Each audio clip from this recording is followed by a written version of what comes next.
On Mother's Day, my daughter-in-law yelled at me in front of 100 guests. "Get out of here and go make lunch, you useless old woman." I simply obeyed. While I was serving myself, she threw my plate to the floor and forced me to clean it up. I had set aside $40,000 to give to her as a gift. Instead, I handed her an envelope with a photo that made her faint. "I'm glad to have you here. Follow my story to the end and comment from what city you are watching me. That way, I can see how far my story has reached. My name is Rebecca, and I am 60 years old. I never thought that at this stage of my life, I would be standing in the middle of the kitchen in my own house, wiping food off the floor, while 100 guests watched me through the open dining room door. The plate had shattered against the tile with a crash that cut through every conversation at the party. It had all started as a normal celebration.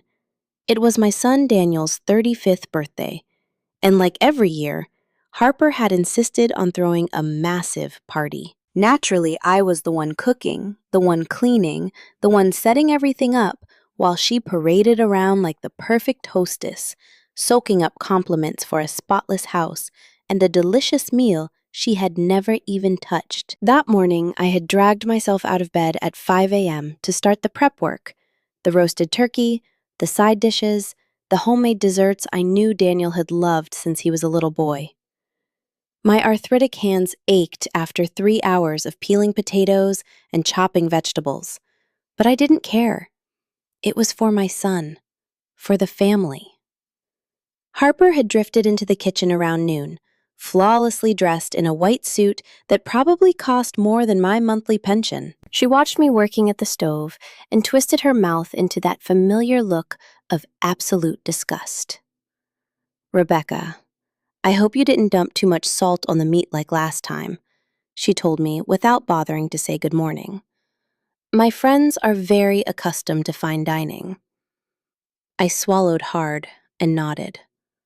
I had been living with them for 5 years since I became a widow, and I had learned the hard way that answering back only made things worse. Daniel worked so much that he rarely witnessed these little interactions between Harper and me. To him, his wife was a saint who had generously agreed to let his aging mother live under their roof. The guests started pouring in at 2 p.m. I stayed holed up in the kitchen plating the food while Harper greeted everyone in the living room. I could hear her crystalline laugh, her charming little remarks, the way everyone praised her for her wonderful hospitality. "Daniel is so lucky to have you," I heard Mrs. Henderson, our neighbor, tell her. Not every wife would go to so much trouble to throw such an elegant party. Harper soaked up the praise with fake modesty, knowing perfectly well that I was right back there, sweating over a hot stove, while she shined in the spotlight. When it was finally time to eat, Harper stepped into the kitchen wearing that cold smile she reserved exclusively for me. "Rebecca, I want you to serve dinner," she said, but there was something different in her tone, something harder, crueler. "And please wear the apron. We don't want the guests thinking you're just another invitee." My cheeks burned with shame. The apron was one thing, but the way she said it like I was the hired help instead of the owner of the house where I had raised my son sliced through me like a blade. I served plate after plate, carrying heavy trays that made my back scream in protest. The guests ate and chatted happily while I paced back and forth between the kitchen and the dining room. Some offered me polite smiles. Others looked right through me like I was a piece of furniture. When I was finally able to sit down with my own plate of food, Harper crept up from behind. She had been drinking wine all afternoon, and her voice carried that dangerous edge that only surfaced when she had taken too much. "What do you think you're doing?"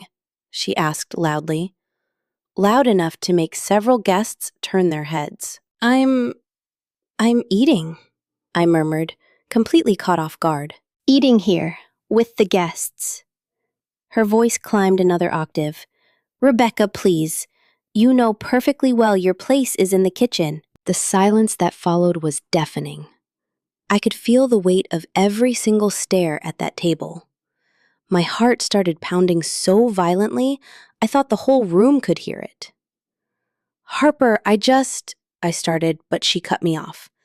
Get up, she snapped. Go to the kitchen where you belong, you useless old woman. The words struck me like a physical blow. A useless old woman. In front of 100 people I had known for years. People from my church, neighbors, Daniel's friends. They were all looking at me with a sickening mix of shock and pity that made me want to vanish from the face of the earth. I stood up slowly, my legs trembling beneath me. I didn't say a word because I couldn't. My throat was sealed shut. My eyes burned with tears I absolutely refused to shed in front of them. But Harper wasn't finished. As I walked past her carrying my plate, she stuck her foot out. It wasn't an accident. It was deliberate, calculated, vicious. I tripped, and my plate launched into the air, exploding against the kitchen floor in a shower of food and shattered porcelain. "Look what you did!" she shrieked, acting as if it had been my fault. "Clean up that mess immediately." I dropped to my knees on the cold tile, gathering the broken shards of porcelain with shaking hands. The food was splattered everywhere. Mashed potatoes, gravy chunks of turkey, my entire morning's work reduced to garbage on the floor. But as I scrubbed, something shifted inside me. It wasn't dramatic, it wasn't explosive, it was silent and freezing, like the ice that creeps up the windows in the dead of winter. As my knees ached against the hard tile, and Harper kept barking orders from above, I made a choice. I had endured 5 years of this. 5 years of petty and massive humiliations. 5 years of being treated like a burden in the house where I had raised my own child. 5 years of watching Harper manipulate Daniel, watching her bleed his bank accounts dry, watching her turn my home into her own personal kingdom. I finished cleaning in absolute silence. The guests had gone back to their chatter, though I could still feel their occasional pity-heavy glances. When I got up off the floor, Harper had already strutted back into the living room, laughing like nothing had even happened. But I knew something had happened. Something had fundamentally broken in that kitchen, right there, among the shattered porcelain and the ruined food. That night, long after the last guest had left, and Harper had gone to sleep, deeply satisfied with her little performance, I lay wide awake in my cramped bedroom. Inside my desk drawer sat an envelope I had been holding on to for weeks. An envelope stuffed with $40,000 in cold, hard cash. Money I had scraped together over the years to give Harper as a gift. But now, I had very different plans for that cash. Plans Harper would never see coming. That $40,000 had been my closely guarded secret for 3 years. Every single month when my pension check cleared, I tucked away whatever I could. $20 here, $50 there, sometimes more when I managed to stretch my medication, or when Daniel slipped me some extra cash behind Harper's back. My grand plan had been to hand her that money for their upcoming wedding anniversary, blindly hoping that, maybe, just maybe, it would buy me a shred of decency. What an absolute fool I had been. The morning after the party, I woke up with a razor-sharp clarity I hadn't felt in a decade. As I brewed the coffee in the dead quiet kitchen, I pulled the envelope from its hiding spot behind the spice jars. $40,000 in $100 bills, meticulously counted and stacked. Money Harper would never even know existed. But there was another envelope too, a smaller one. I had been secretly putting together over the last 6 weeks. This one didn't hold cash. It held something infinitely more valuable. The truth. It had all started 2 months prior when I ran out to the grocery store and spotted Harper walking out of a downtown hotel with a man who was most definitely not my son. At first, I thought my eyes were playing tricks on me. I am 60 years old, after all, and my vision isn't what it used to be. But when I watched them pull each other close and kiss passionately, leaning against the man's red sports car, I knew exactly what I was looking at. Marcus Thorne, I recognized him instantly. He was Daniel's best friend from college, the best man at his wedding, the guy who sat at our dinner table every Friday night, the man who hugged my son like a brother while spending his afternoons sleeping with his wife. I didn't sleep a wink that night. I lay there staring at the ceiling, agonizing over what to do. I should tell Daniel immediately, I thought. Confront Harper. But I knew my daughter-in-law well enough to know she would deny everything to her dying breath. She was a master manipulator, a savant at making people doubt their own reality. So I decided to wait, to watch, to document. Over the following weeks, I started paying attention in a way I never had before. I noticed that Harper went shopping every Tuesday and Thursday afternoon, always rushing out the door, always far too dressed up for simple errands. I noticed Marcus dropping by our house a lot more frequently when Daniel wasn't around, always armed with some flimsy excuse about dropping something off or picking something up. One afternoon, while Harper was in the shower after one of her exhausting shopping sprees, I went through her phone. I know it was wrong, but after years of psychological abuse, my conscience had developed a few convenient blind spots. The text messages I found made me physically sick. They didn't just confirm the affair. They revealed that they had been laughing at Daniel behind his back the entire time. Harper had texted Marcus about how clueless her husband was, how effortlessly she could string him along, how he would never suspect a thing because he trusted her implicitly. "He's like a little puppy," Harper had written. "He does everything I say and gives me everything I want. Meanwhile, you and I get to have all the fun we can handle." Marcus's reply was just as repulsive. "Poor Daniel, always too nice for his own good. At least his bank account is paying for these romantic getaways." I read those words shaking with pure rage. They weren't just betraying my son. They were using his own hard-earned money to fund their affair. Daniel grounded out 60 hours a week to maintain the lavish lifestyle Harper demanded, and she was funneling that cash straight into her infidelity. But there was more, so much more.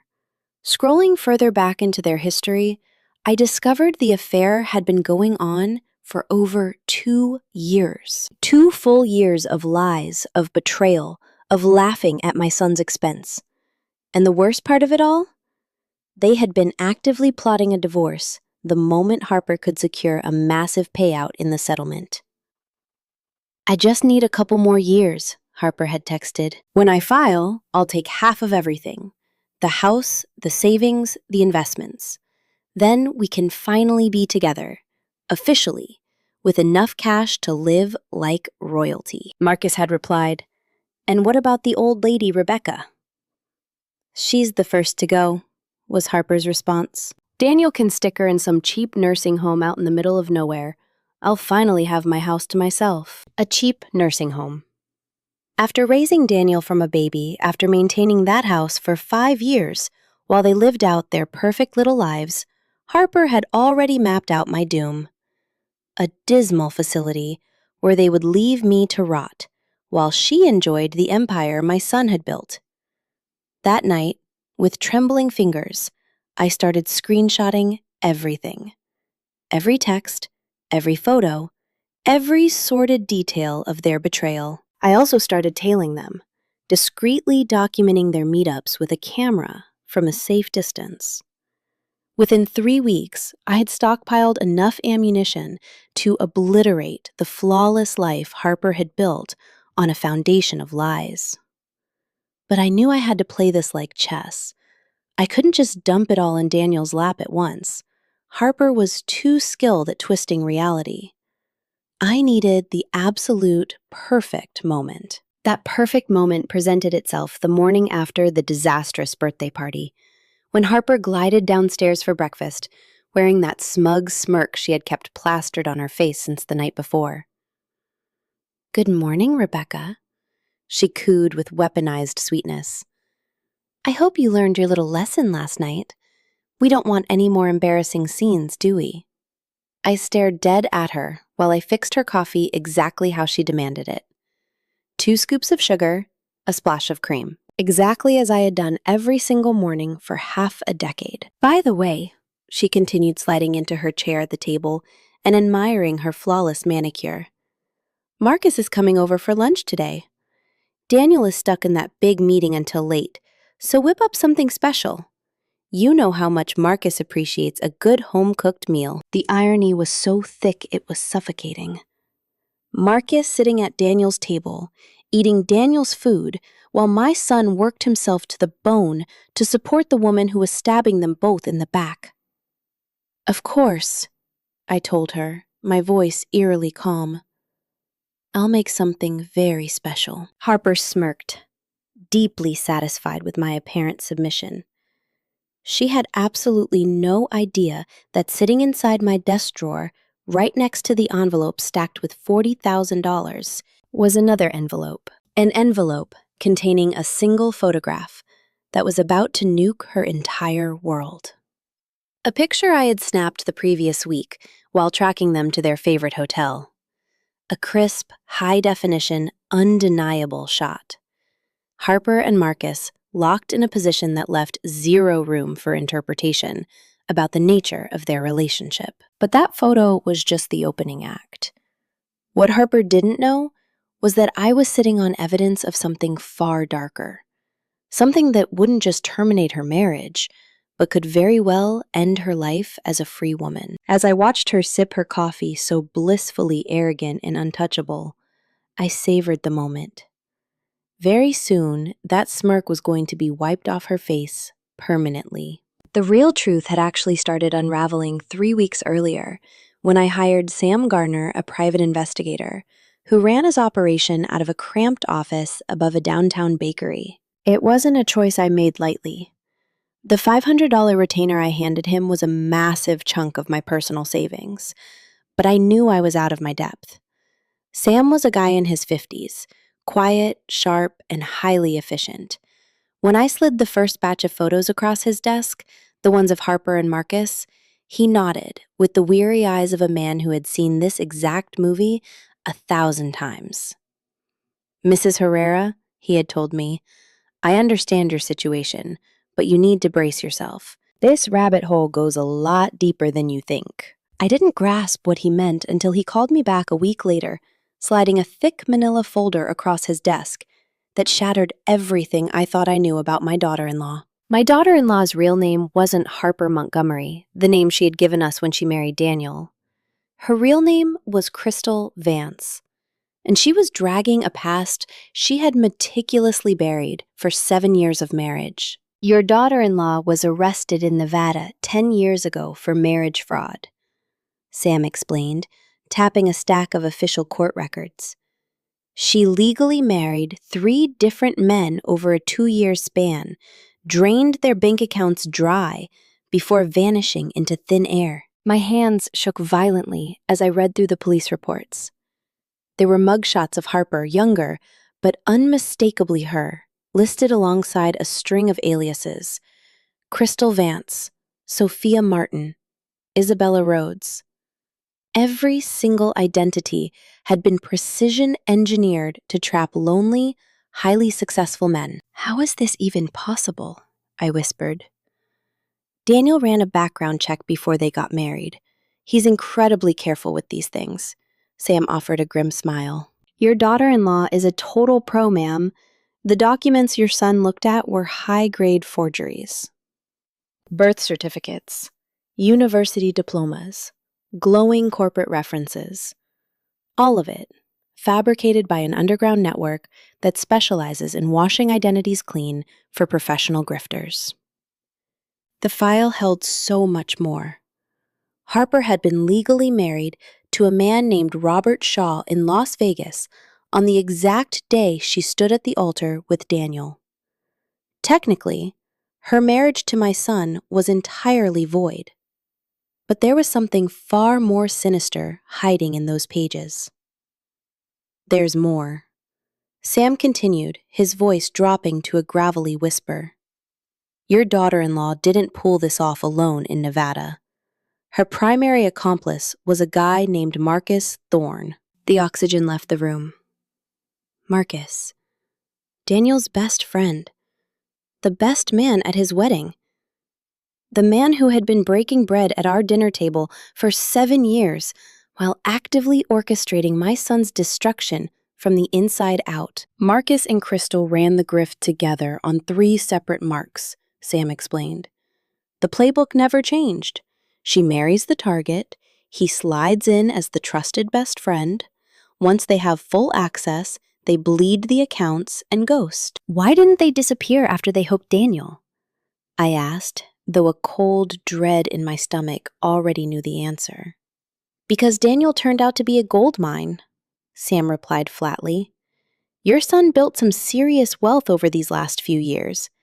Instead of grabbing a lump sum and running, they decided to stick around and milk the cow for as long as possible. He slid over another stack of paper bank statements tracking systematic, recurring wire transfers from Daniel's accounts into offshore shell companies controlled by Harper and Marcus.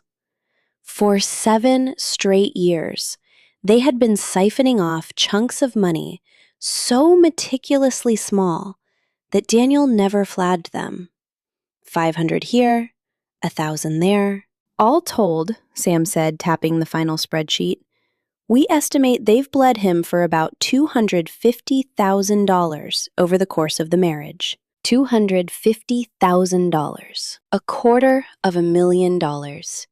The money Daniel had bled for, money he believed was securing his family's future, had been silently hemorrhaging directly into the pockets of the 2 predators sleeping under his roof. But the nightmare hadn't even hit bottom yet. There is one last thing, Mrs. Herrera, Sam said, hesitating for the very first time. Something I dug up when I was scraping the bottom of Crystal's history. He handed me a separate, thinner folder. Inside were photocopies of newspaper clippings from 12 years ago out of a dusty little town in Arizona. The headline froze the blood in my veins. Young woman vanishes after confronting con artists. The victim's name was Ellen Vance, a 26-year-old schoolteacher who had figured out her fiancé was running a scam on her with his best friend. Ellen had threatened to go straight to the police.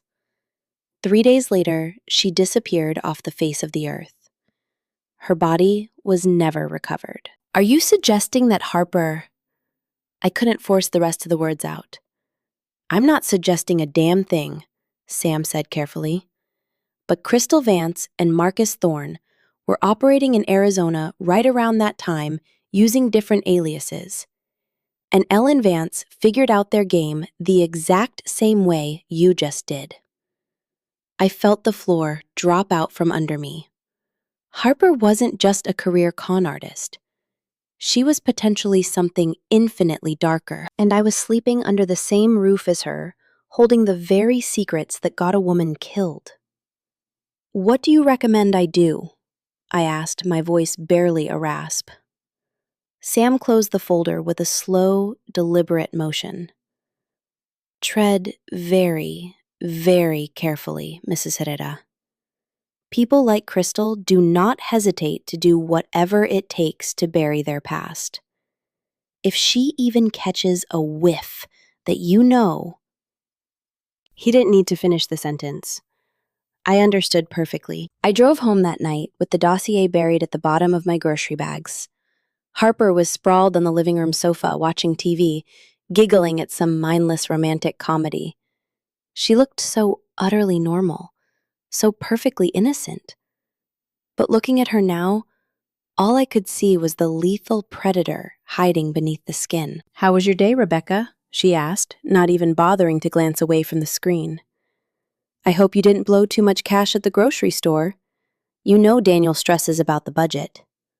The sheer audacity of it made me want to vomit. Harper, who had embezzled $250,000, lecturing me about the price of milk. It was a completely normal day, I replied, keeping my voice dead level.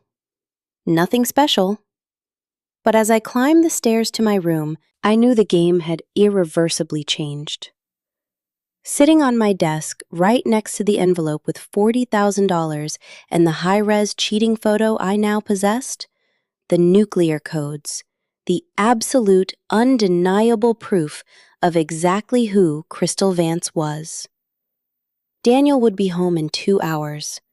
Harper would be waiting by the door with her flawless smile and her Judas kiss. Marcus would show up for dinner on Friday like clockwork, playing the part of the fiercely loyal brother. But this time, it was going to be different. This time, I held the power to drag these two parasites out into the blinding light. I just had to lock in the perfect moment to pull the trigger. And that moment arrived a lot sooner than I anticipated. The very next day, Harper cheerfully announced she wanted to host a massive dinner party to celebrate Daniel's recent promotion at the firm. An intimate gathering, she called it. Just close family and our most special friends. I'll invite Marcus, obviously, she said casually, and maybe a few of the girls from the club. It's going to be a flawless night. As I listened to her map out her next grand performance, I actually smiled for the first time in weeks. Harper was absolutely right about one thing. It was going to be a flawless night. Just not the kind she was expecting.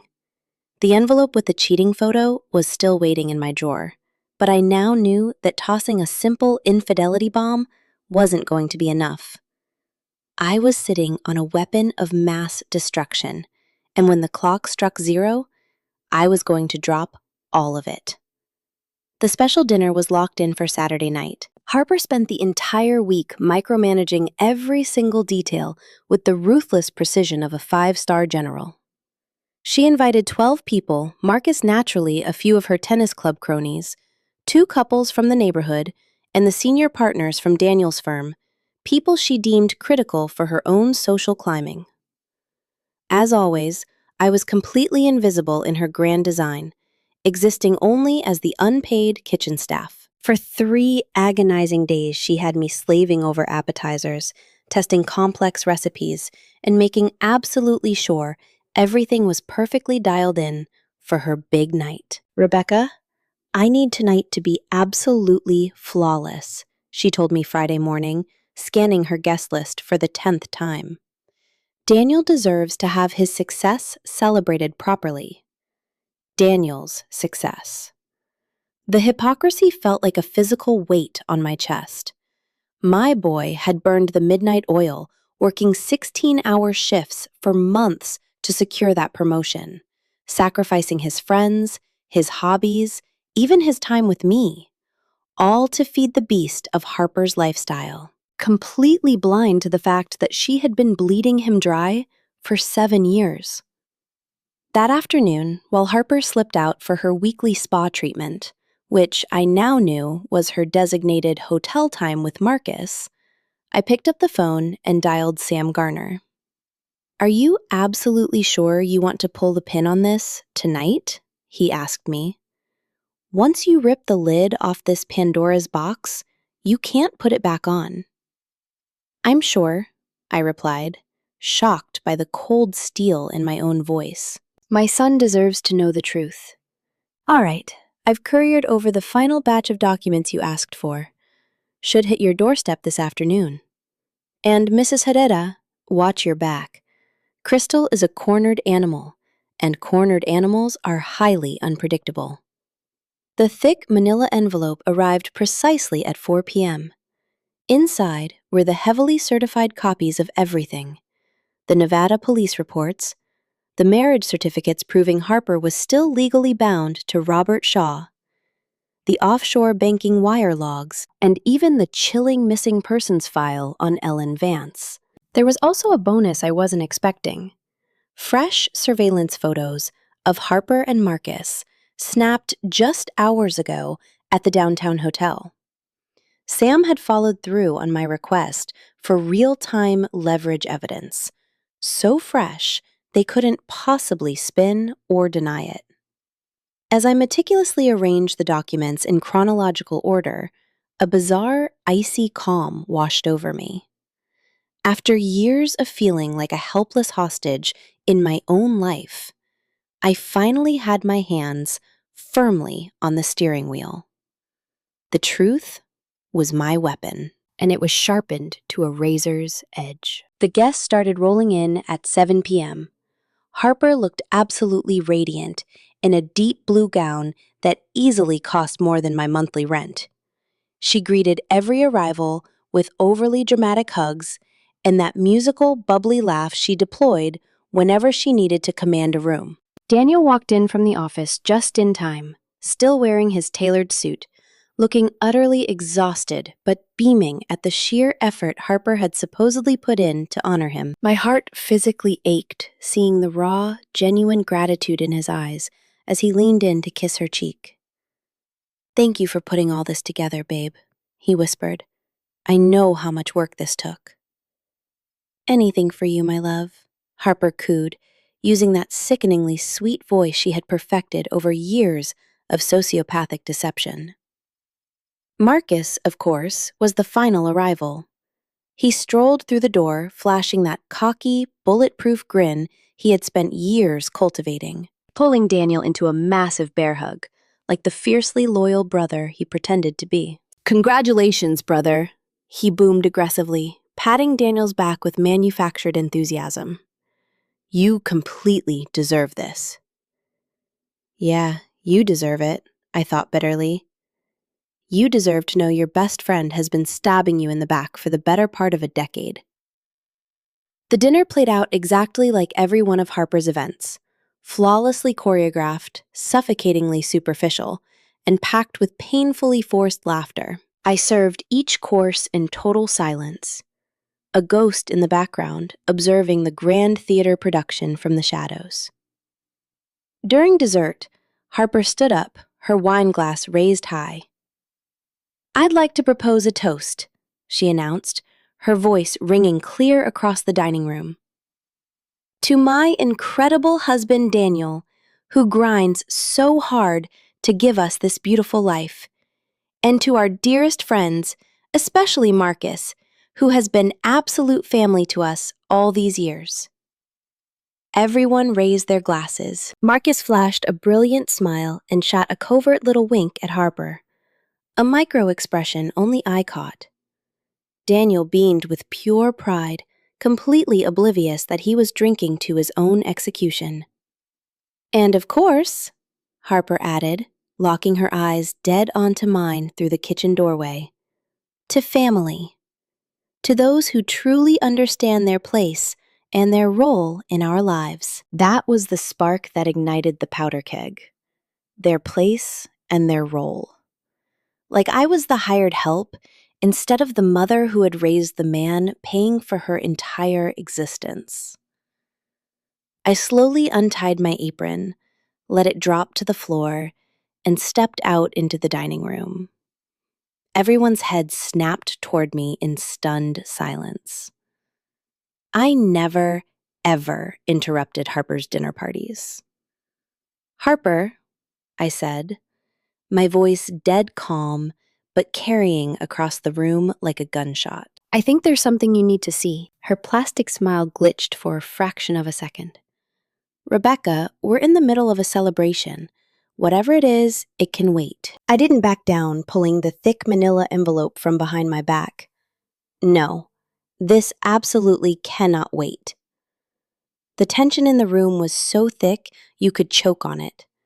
Daniel looked at me with total confusion while the color rapidly began draining from Marcus's face. "What is that?" Harper demanded, but a slight tremor in her voice told me the panic was already setting in. "It's a gift," I said, extending the heavy envelope toward her. "Similar to the one I was planning to give you. The $40,000 I spent years saving up, foolishly thinking it might finally buy me an ounce of your respect." Harper blinked hard, completely derailed by this sudden break in my programming. But after Daniel's birthday party last week, I continued, my eyes locked on hers, I decided you deserved something vastly different. Something much more fitting. With trembling hands, Harper took the envelope. The room was so deathly quiet, I could hear the heavy paper tearing as she ripped it open. The very first thing she pulled out was the photograph. The crisp, high-definition, undeniable shot of her and Marcus locked together outside the downtown hotel, taken literally hours ago. The blood instantly vanished from her face, leaving her looking like a chalk outline. Her knees buckled, and for a split second, I actually thought she was going to hit the floor. "What? What is this?" she gasped, even though we both knew exactly what it was. "Keep looking," I said coldly. "There's plenty more." Shaking uncontrollably now, Harper pulled out the next document, a heavily stamped, certified copy of the marriage license between Crystal Vance and Robert Shaw, dated 2 years prior to her wedding with Daniel. Marcus had shot up from his chair, his face a mask of absolute, unadulterated terror. Daniel was whipping his head back and forth between the photo on the table and his wife, desperately trying to compute what he was looking at. "Harper," Daniel choked out, his voice barely a rasp. "What the hell is this?" But Harper didn't answer. She was staring blankly at the third document, the Nevada police report, complete with her mugshot, identifying her as Crystal Vance, wanted for serial marriage fraud. That was the exact moment her entire system failed. It wasn't some elegant cinematic feint. It was a total, catastrophic physical collapse. She folded in on herself like she had taken a bullet to the stomach, crashing hard to her knees on the hardwood floor. The guests violently shoved their chairs back, a few of the women letting out actual screams. Marcus lunged forward to grab her, but froze dead in his tracks when Daniel shot him a look of pure, murderous intent I had never seen on my son's face before. "Do not touch her," Daniel snarled, his voice dropping to a dangerous, terrifying register. "Do not go anywhere near my wife." "Daniel, bro, listen, I can explain," Marcus stammered, putting his hands up. "Explain what?" Daniel picked up the hotel photo, his hands shaking violently. "Explain why my best friend is screwing my wife. Explain why my wife apparently has a completely different name and another husband." Harper was sobbing hysterically on the floor, but these weren't tears of guilt. This was the raw, primal panic of a predator who realized the trap had just snapped shut on her own neck. "There's a lot more in the envelope," I said, quietly turning to Daniel. "A lot more." Daniel grabbed the thick manila envelope and aggressively dumped its contents across the dining table. Offshore bank statements, surveillance photos, missing persons reports, all of it, scattered out for the 12 guests who had come to celebrate his big promotion. The silence that swallowed the room was absolute. 12 people staring dead at the undeniable wreckage of a betrayal so massive no one could even breathe. Finally, Daniel looked up, his voice cracking but hard as iron. "I want everyone out, right now." The guests didn't need to be told twice. They practically sprinted for the door, some muttering frantic apologies, others just sprinting to escape the blast radius. Marcus was the very last one left. He took a slow step toward Daniel, hands out, begging. "Daniel, please, just let me talk to you. Things got messed up, man, but we never wanted to hurt you." My son looked at him with a dead-eyed coldness that sent a shiver down my spine. "Get the hell out of my house," he said, eerily calm. "And if I ever see you near my family again, I will call the police." Marcus glanced down at Harper, still hyperventilating on the floor, then slowly looked up at me, our eyes locked, and what I saw staring back made my blood run cold. It wasn't regret. It was pure, unfiltered malice. After the front door slammed shut behind Marcus, Daniel slowly dropped to one knee next to Harper, not to comfort her, to interrogate her. "How much of this is real?" he asked. Harper slowly lifted her head, and for the very first time in 7 years, the mask slipped. I finally saw the real face underneath. No perfect wife, no grateful daughter-in-law. Just Crystal Vance, the hardened professional grifter. "All of it," she whispered. "It's all true." And with those 3 words, my son's marriage was officially dead. The days that followed that dinner felt like watching a skyscraper collapse in ultra-slow motion. Harper, or Crystal as we now knew her, didn't move from that dining room floor for nearly an hour after the house cleared out. She just stayed there, shivering, occasionally muttering incoherent garbage about how the plan had gone wrong. Daniel had collapsed into his chair, staring blankly at the mountain of evidence scattered across the mahogany table. He didn't scream. He didn't smash the walls like I expected him to. Instead, he fell into this terrifying, hollow stillness that scared me far more than any violent outburst ever could. "Mom," he finally said, his voice completely hollowed out. "How long have you known about this?" The question pierced my chest. 6 weeks, I admitted softly. "I started getting suspicious 2 months ago, but I didn't have the hard proof until 6 weeks ago." He nodded slowly, like his brain was struggling to process the math. "Why didn't you come to me immediately?" "Because I knew she would find a way to gaslight you into thinking I was crazy," I answered honestly. "And because I needed to be absolutely bulletproof sure." That night, Daniel stayed awake until 4 a.m., meticulously reading every single page of that dossier, verifying every horrifying detail. Crystal had locked herself in the master bedroom and refused to come out. I could hear her muffled crying through the drywall, but it didn't sound like a woman broken by guilt. It sounded like a woman drowning in self-pity. The very next morning, Daniel retained a lawyer. Margaret Thompson was a ruthless 60-something bulldog who specialized in high-conflict divorces and financial fraud. When Daniel laid Sam's dossier out on her desk, her eyes lit up with the dark thrill of a predator locking onto wounded prey. "This is a slam dunk," she told Daniel during the initial consult. "The marriage is legally void due to bigamy. She has absolutely zero claim to any marital assets. Hell, we could sue her into the Stone Age for the $250,000 she embezzled." But Daniel was still too good-hearted for his own survival, even after gazing into the abyss. "I just want her gone," he told me later that night.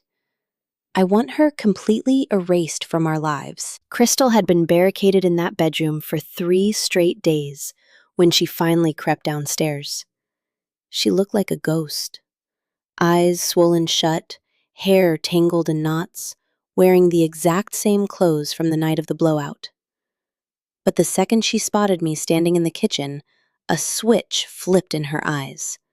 The pathetic desperation vanished, replaced by something deeply venomous. "This is all your fault," she hissed, her vocal cords shredded from crying. "You completely destroyed my life." I turned around slowly, squaring my shoulders. "I didn't destroy a damn thing, Crystal. You built your entire life on a foundation of lies, and lies always cave in. Eventually." Her face twisted into an ugly mask of pure rage. "My name is Harper. I am Harper Montgomery. I have been the backbone of this family for 7 years."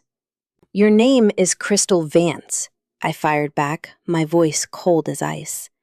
"And you were never a part of this family. You were a parasite, feeding off it." That was the moment she snapped. She lunged across the kitchen island, claws out, screaming absolute obscenities. For a split second, I legitimately feared for my life, but Daniel charged into the kitchen just in time, grabbing her from behind and physically hauling her away from me. "Let me go!" Crystal shrieked, thrashing wildly. "This old witch ruined everything. Everything I bled for." "What you bled for," Daniel growled, his voice vibrating with barely contained violence, "was stealing my life." That was the first time I saw my son truly, deeply furious. Not a flashy, explosive tantrum, but a dark, controlled, terrifying wrath. Crystal must have seen the murder in his eyes, too, because she instantly stopped fighting and collapsed against his chest, sobbing hysterically. "Daniel, please," she begged, clawing at his shirt. "I know I messed up, but I love you. I swear, I actually love you. We can fix this." Daniel peeled her off him like she was a diseased animal. "You have no concept of what love is, Crystal. You only know how to weaponize it." The next few days were an absolute legal blitzkrieg. Margaret Thompson filed the annulment paperwork, froze every single joint bank account, and slapped her with a civil suit for the embezzled funds. Crystal had scrambled to hire her own attorney, a sweaty, nervous guy who clearly realized he was holding a losing ticket. But Crystal had one final, desperate card to play. Exactly a week after the kitchen blowout, 2 uniformed officers showed up at our front door. They were dead serious, demanding to speak with me regarding some very heavy allegations.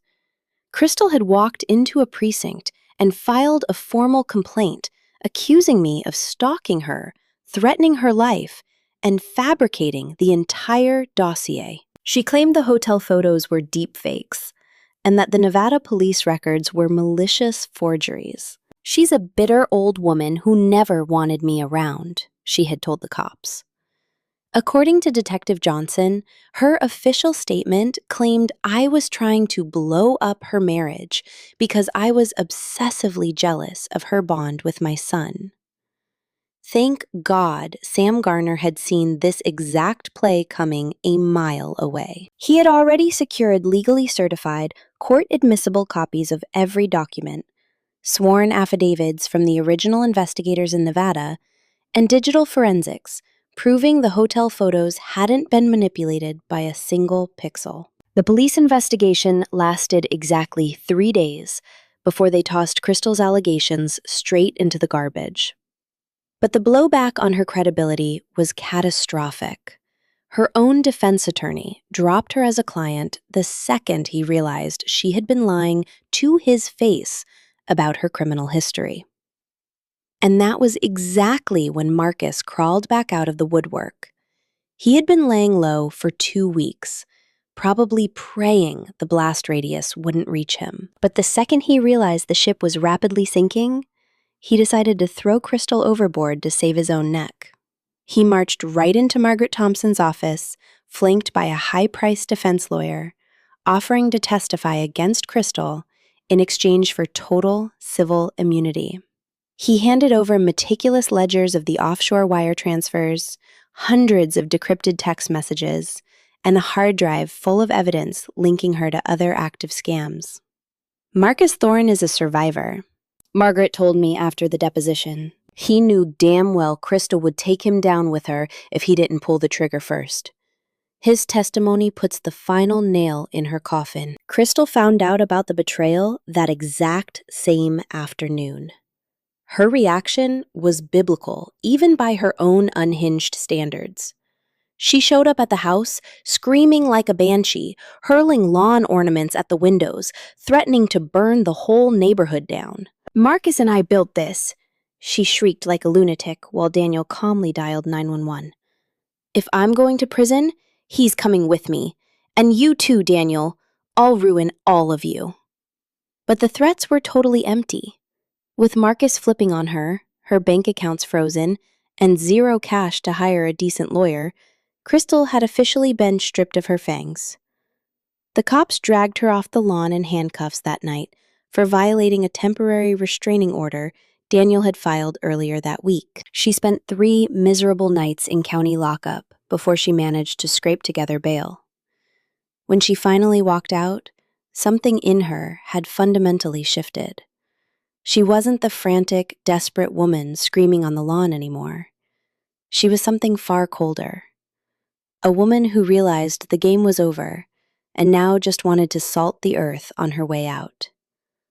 "This is far from over," she sneered at me when she came back to pack up her designer clothes, flanked by a police escort. "You might have won the battle, Rebecca, but I know where all the bodies are buried. I can still destroy this family." I stared dead into her eyes, didn't even blink.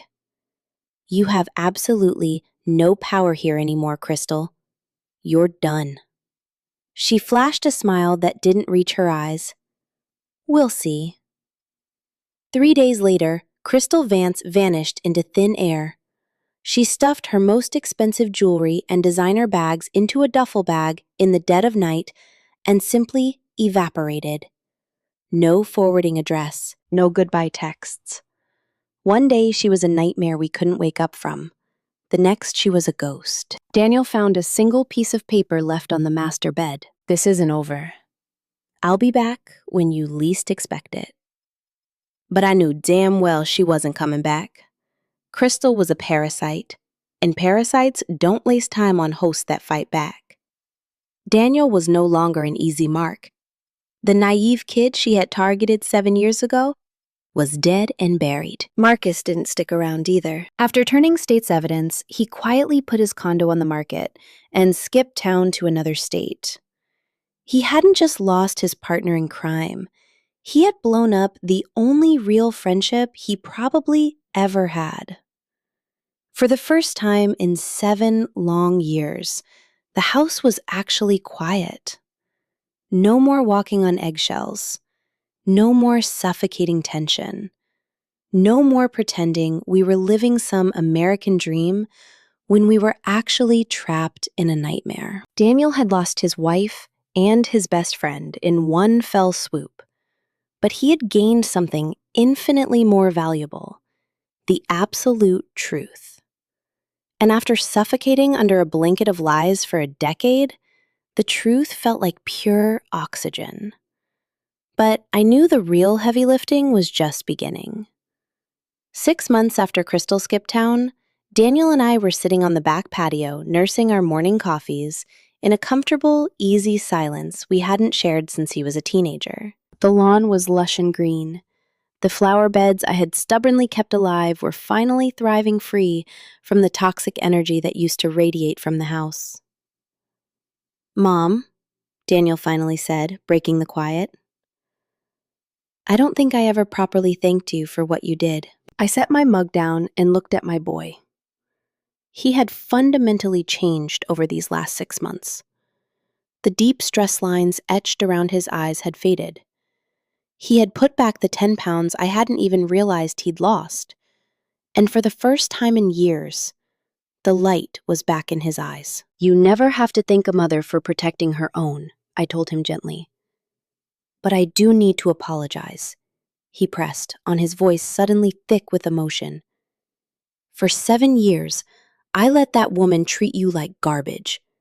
I sat right there and watched you cook, clean, and swallow her vicious little insults, and I never did a damn thing to stop it."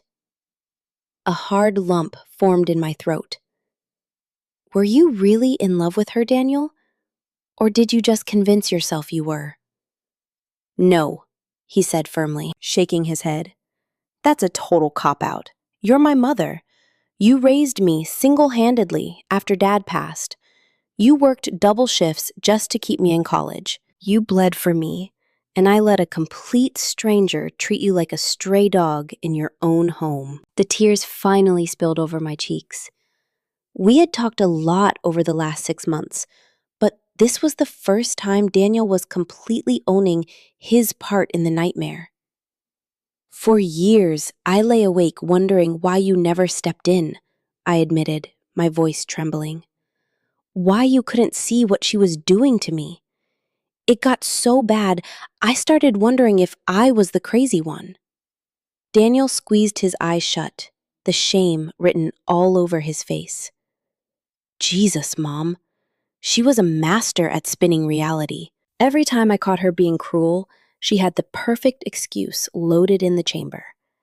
She told me you were overly sensitive, that you were deeply jealous of our marriage, that you were suffocating us and needed strict boundaries.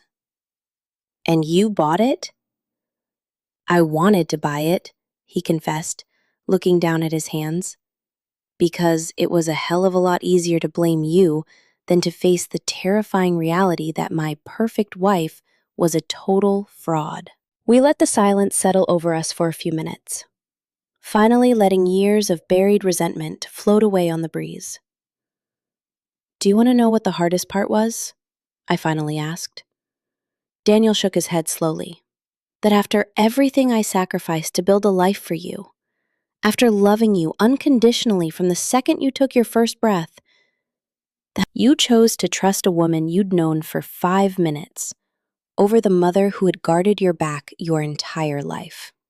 Daniel pushed his chair back, dropped to his knees right there on the concrete patio, and buried his face in my hands. You're right, he choked out, his shoulders shaking. And I will never be able to fully excuse that. But I swear to God, Mom, I will never let anyone disrespect you again. And if you ever tell me something is wrong, I will never, ever doubt you. I pulled him into my arms, holding him tight. It felt like I was finally getting my little boy back after he had been held hostage in a foreign country for a decade. The following weeks brought a massive wave of closure. Margaret Thompson went full scorched earth and actually managed to claw back $150,000 of the cash Crystal and Marcus had siphoned away. It wasn't the full $250,000, but it was a massive victory. Daniel took a chunk of that settlement and completely gutted the house, ripping out every single trace of Crystal's suffocating aesthetic. I want this to feel like you're home again, Mom, he told me one afternoon while contractors were tearing down the gaudy wallpaper Crystal had imported from Italy. I want you to actually breathe in here. He also flat out refused to let me put the $40,000 I had saved back into the family pot. That cash is yours, he insisted when I tried to hand him the envelope. You skipped meals and skimped on your own life to save that. I want you to blow it on yourself. Book a cruise, take up a hobby, go crazy. Just be happy. For the first time in my adult life, I had a massive safety net that belonged entirely to me. Not for groceries, not for emergency car repairs, but just for me. I decided to spend it on everything Crystal had deemed tacky. I bought bright, comfortable furniture for my room, stacked my shelves with thriller novels, and even signed up for a watercolor class down at the community center. But the most radical transformation was watching Daniel come back to life. Without Crystal constantly micromanaging his personality, my son started remembering who he actually was. He started grilling in the backyard again, something he absolutely loved, but Crystal had banned because the smoke ruined her hair. He dusted off his old DSLR camera and started shooting landscapes. He even started grabbing beers with the old college buddies Crystal had systematically alienated over the years. I feel like I just woke up from a 10-year coma, he told me one night over dinner. A coma where somebody else was driving my body. But the ultimate test of our new reality came when Daniel cautiously waded back into the dating pool. Sarah was a 42-year-old ER nurse, divorced, raising 2 teenage boys on her own. She was the absolute antithesis of Crystal. She wore scrubs instead of Prada, spoke her mind instead of playing mind games, and was genuinely deeply kind instead of weaponizing her charm. The first time Daniel brought her over and later asked for my opinion, my heart skipped a beat. For 7 years, my survival strategy had been to smile, nod, and swallow my true feelings. I want the unfiltered truth, Mom, he told me, dead serious. If your gut says something is off about Sarah, I need to know. I am never ignoring your radar again." "I love her," I told him, and I meant it with every fiber of my being. "She's real. She's not putting on a Broadway show to impress you. But more importantly, she treats you with actual grounded respect, not that toxic fake worship Crystal used to control you." Daniel broke into a massive grin. "That is exactly what I was thinking." Sarah started coming over for Sunday dinners, usually dragging her two ravenous teenage boys along. It was absolute chaos, and it was glorious. The house was finally loud again, filled with the kind of chaotic warmth that had been missing for so long. And Sarah never let me clean up alone. She always grabbed a dish towel and stood right next to me at the sink, treating me like the matriarch of the family instead of the invisible hired help.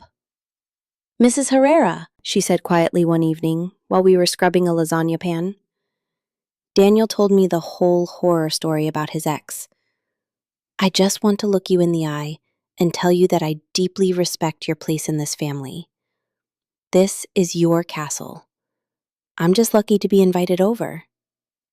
My eyes welled up instantly. "Please call me Rebecca," I told her, bumping my shoulder against hers. "And you're not a guest. If you make my son smile like that, you are family." Exactly 1 year after Crystal slipped off the grid, the universe finally delivered the punchline. She had been busted down in Florida, operating under a brand new alias, indicted for trying to drain the retirement accounts of an 80-year-old widower. She had dusted off her old playbook, but this time, she picked the wrong mark. A retired homicide detective who clocked her hustle on day one. "Do you feel anything for her?" Daniel asked me as we watched her perp walk on the evening news. I thought about it for a long minute. "Pity," I finally admitted. "I pity a woman who never figured out that real love is worth infinitely more than anything you could ever steal or con." Daniel nodded slowly. "I feel the exact same way. And mostly, I just feel intensely relieved she's locked up 1,000 miles away." Marcus didn't escape the blast radius either. The feds finally caught up with him in Nevada, slapping him with a massive racketeering charge tied to his older scams. Turning state's evidence against Crystal hadn't bought him the absolute immunity he thought it had. The last I heard through the legal grapevine, he was serving a hard 5-year stretch in a federal penitentiary. About 2 years into their relationship, Daniel bought a ring. But this time, before he ever got down on one knee, he came to me and formally asked for my blessing. "Are you absolutely sure she's the one?" I asked him. Not because I had a single doubt about Sarah, but because I needed to hear that his head was completely clear. "I've never been more sure of anything in my life," he said, his eyes shining. "But we're doing it right this time. No massive country club circus, no blowing cash to impress strangers. Just a backyard barbecue with the people who actually give a damn about us." Daniel and Sarah's wedding was the polar opposite of his first one. It was raw, it was loud, and it was overflowing with genuine, messy love instead of cold, calculated glamour. When it was time, he asked me to walk him down the aisle, cementing my place in his life in front of everyone who mattered. "You're the rock of this family, Mom," he whispered as we walked past the folding chairs. "And I want every single person here to know it." Now, 3 years after the bomb went off, I'm sitting on that exact same patio where Daniel and I had our reckoning. Only this time, I'm not sitting alone. Sarah is squeezed next to me on the patio sofa, patiently showing me how to swipe through the latest photos of her oldest boy at college on an iPad. Daniel is inside the kitchen, throwing together a massive pile of burgers for lunch, humming along to the classic rock blasting from the speakers. The house is practically vibrating with life again. Not the sterile, plastic illusion of a life Crystal had engineered, but the chaotic, loud, beautifully imperfect reality of a family that actually loves each other. Sometimes, in the quiet moments, I wonder what would have happened if I had never found the nerve to drop that envelope on the table. If I had just kept my mouth shut, swallowed the abuse, and watched my boy get bled dry by a sociopath. But it doesn't matter anymore. When the moment came, I pulled the trigger. I protected my blood the only way I knew how, with calculated patience, an airtight dossier, and the unvarnished truth. And now, for the first time in a very long time, we are exactly where we belong.